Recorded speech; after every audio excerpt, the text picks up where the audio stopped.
В последний раз 19-летнего Османа Аджи Османова из поселка Зуя Белогорского района видели 2 июля. Ничего не предвещало беды. Он помогал бабушке по хозяйству, занимался домашними делами. Я зашла домой на намаз. Вышла я 10 минут 2, смотрю, его нету. А ковры он не сложил, ничего. Нету его, начала ему звонить. Думала, он в магазин ушел, чтобы он хлеба не покупал, потому что хлеб есть. И уже телефон был отключен. Увидели, что он в 12:47 прошел мимо мойки.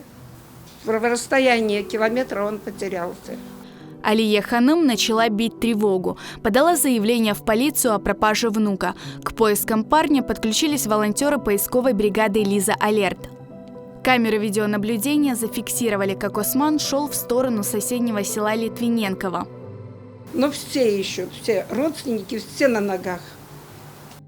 С 3 лет Османа воспитывает бабушка. Она инвалид 2 группы. Внук был ее помощником. По словам родственников и соседей, Осман работящий, добрый и воспитанный парень. Недавно окончил автотранспортный техникум и получил диплом. Он очень уважительно к старшим относился, безотказный. Когда помощи попросишь, всегда он поможет, научит, подскажет. Очень добрый мальчик. Бабушке очень заботился о ней. Всегда говорит, вот бабушка ходить не может, ей тяжело, помогать надо. Не было ни ссор, ни скандалов, никаких. Он работал в это время в этой рабочей одежде и вышел. Ничего не предвещало.